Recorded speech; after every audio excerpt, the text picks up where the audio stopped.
Welcome to our latest video. Today we are going to talk about the person closest to you.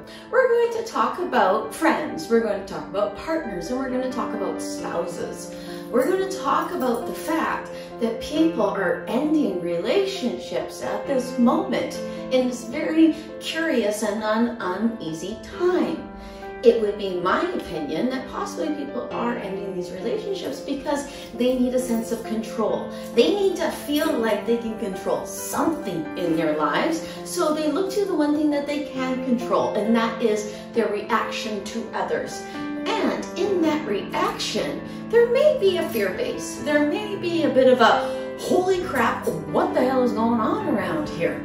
If you are feeling that, please, before you look to your best friend and start blaming them, or you look to your partner, who should be your best friend, and start blaming them, or you just look around the room and start getting annoyed with people here, there, and everywhere, look in the mirror first. Think about what you are trying to do. Think about how you are feeling. Think about possibly how you might be reacting in a fearful way because you don't know what else to do. You don't know what else to do. Everything is new and everything is different. So at this moment, now for 2021, why don't we try to look at the most important relationship that you have and try not to break off that relationship, meaning your relationship with yourself.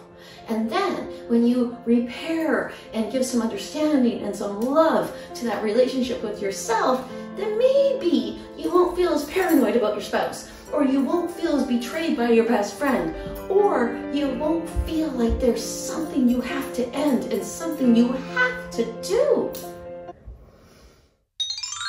When we feel a lack of control, when we feel that our decisions have massive amounts of weight in our lives, or we feel as though our lives are going a way that we cannot control, what we tend to do is look around at the people around us and wonder what they have done in order to put us in that situation.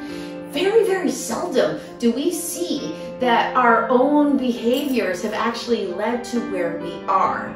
Very seldom. We tend to play the blame game, and right now I think that's a very, very easy thing to do, because what we are being faced with at this point is completely and absolutely unprecedented. You've never really felt this way before. You've felt it, but you've never had the outside reassurances that what you're feeling might actually be valid. This feeling of unknown, this feeling of a little bit of paranoia, this feeling of fear, that is very prevalent right now.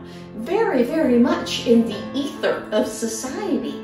So the people closest to you are the people you should turn to. The people who are closest to you are the ones who understand you the best. They're the ones who know all the warts about you, and you know all the warts about them.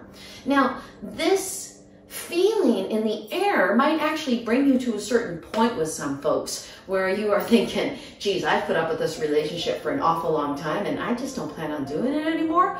Or it might actually bring some stuff to light that really causes some feelings within your chest, some feelings of fear within you. And when we get fearful, we get fight or flight, and we start looking around at things to blame for our fear, because then that gives us some sort of substantiation for our fear that is outside of ourselves. But what do you do when that fear is actually inside of you? When the unrest is inside of you? When all of this is actually born out of your own mind? How do you identify that? How do you see that it's you, not them, actually? Well, you don't really, do you? Because nobody sees themselves for what they truly are, but you can find some sort of happiness within yourself by looking at your cause of things and what you might have done and what you can do to improve what's going on, rather than blame the other person for the situation at hand. Thank you for watching this video. I hope in some way it helped you and helped the people that love you that don't want you to cut them off. I hope that if you've already cut someone off, you can look back at it and think, maybe that wasn't what I was supposed to do. I can be reached at trinityyogaandspiritualservices.com. trinityyogaandspiritualservices.com. I'm also on Instagram at Bobbi Rowntree, and I'm on Facebook at Bobbi Rowntree Spiritual Medium. I hope that you have a lovely day, and I hope today you tell someone you love that you love them. Namaste.